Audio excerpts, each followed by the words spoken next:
In other words, if you ask me if a God appears here, would I believe? Well, no, because is it an illusion? Is it a God? I don't know. I don't know what would convince me, but I need talking about visual evidence. It doesn't have to be visual. Okay. Yeah, because even with visual, your senses can be tricked, right? What evidences have you heard that you've rejected? All the evidences I've seen from all the claims made in the religious text. Give me examples. The claim about our origin, for instance. What about our Adam and Eve. So, are you putting all religions in the same box? No, no, no. Of course not. You examine the claim first, right? So, Well, you just said. I was talking about the Abraham. When I say religion, by the way, Abraham. in the context of this conversation. In Islam, what's the origin of man? Origin of, isn't it Adam and Eve as well? No? In Islam? You're the one who is challenging. So what evidence, I want to know what evidence was presented to you to say this is evidence of God that you've rejected and said that's not evidence of God? Everything that's been presented, the word. So, if for instance a Muslim comes to me and I go, I read the Quran, you know, you come. What's the evidence a Muslim came to you? What's the evidence a Muslim came to me? Because you said people came to you with evidences for God and you rejected them. Yeah. So I want to know what evidences people came with. Right. Well, a guy I was talking to earlier was talking about Adam and Eve, for instance. Which guy? I don't know. He had like a free Palestine hat. All right. So you spoke to a Muslim. I did, yeah. And he said proof of God is Adam and Eve. No, well, his thing was the truth of Islam, not necessarily proof of God. So the truth of Islam. No, I want to know. Forget Islam. Right now, this discussion doesn't include religion. Yeah. All this discussion right now can be talking about is a creator. So I just want to know what evidence has been presented to you that you've said, nah, that doesn't do it for me. The origin. So not just from Muslims. People will be like, oh, God created you because everything you see your body and blah blah blah. And I'm like, I'm not convinced. So someone came to you and says, because we exist, God exists. Well, we exist, so you have a creator. That was their point. That was their approach. And why did you reject that? Because that's not convincing enough. Right. So why did you reject it? Why did that not convince you? What was it about it that didn't convince you? Because you need something more tangible than just saying God made you. What's more tangible than you? What's more tangible?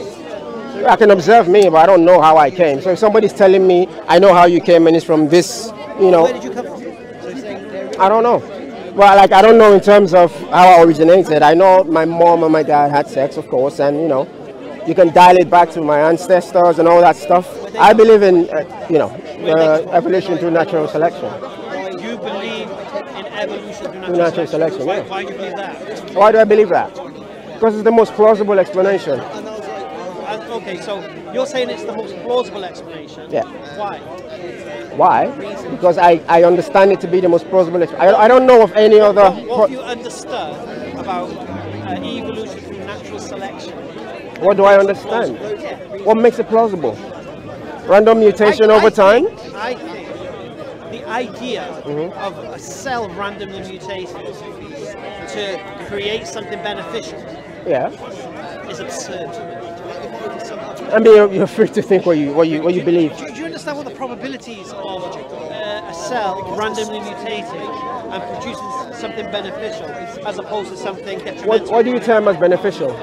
Well, something that can be harnessed, that can create amino acids, that can then become something new, a new organism. That natural selection can harness and use. Yeah.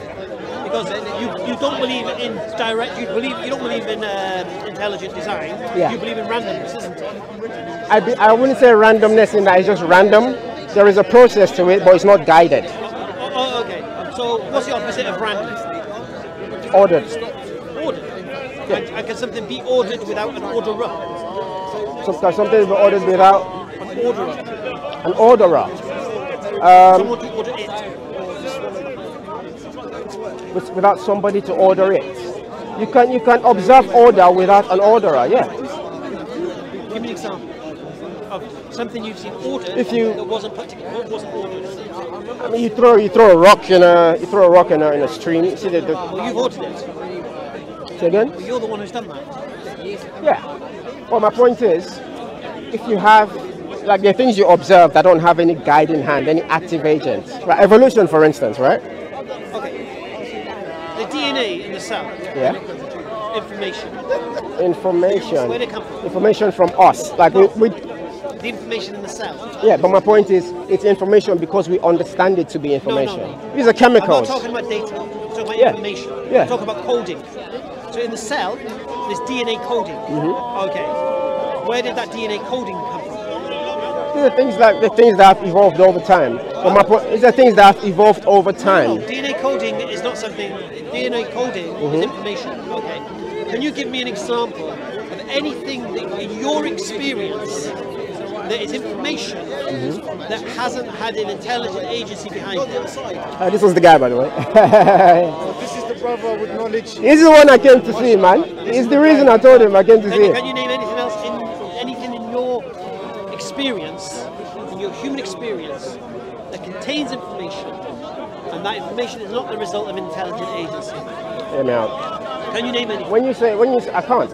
But hear me out. When you say information, the information we detect in DNA is because of the tools we came up with to understand what's in DNA. You're conflating information with data. Right. So the DNA, the information in the DNA is the coding that's going to determine what that cell is going to become.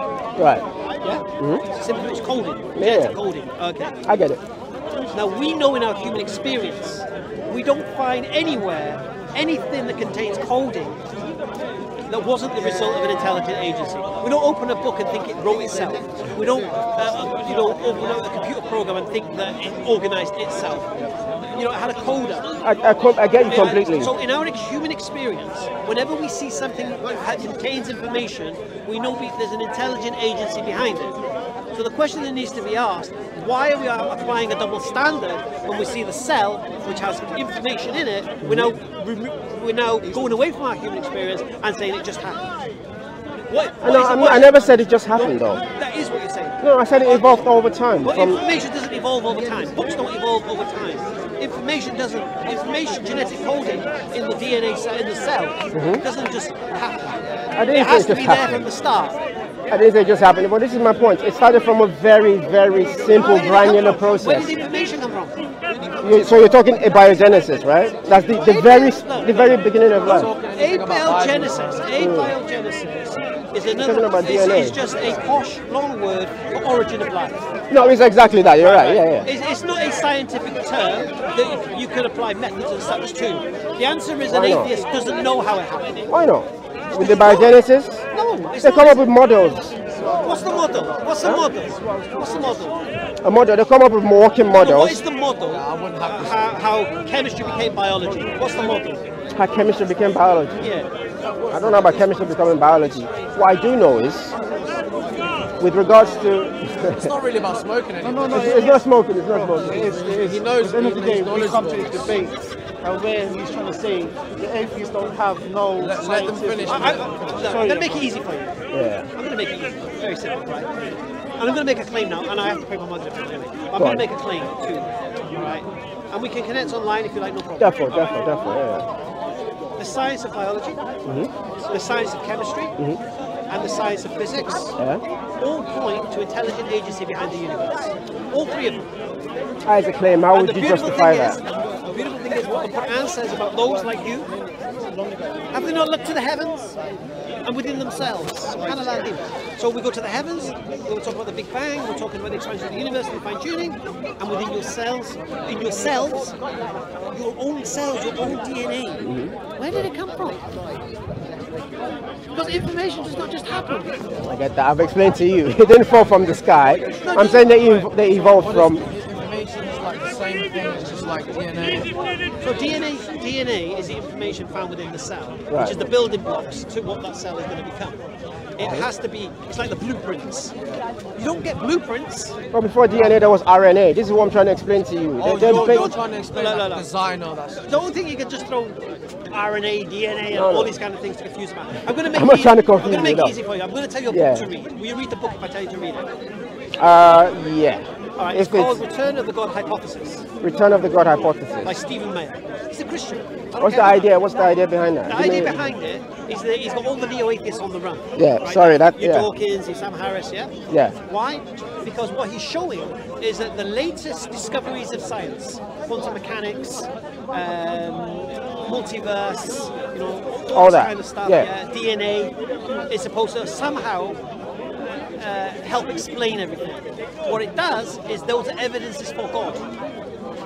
So the more information you find, the more complex things become, the more explanations you're going to need.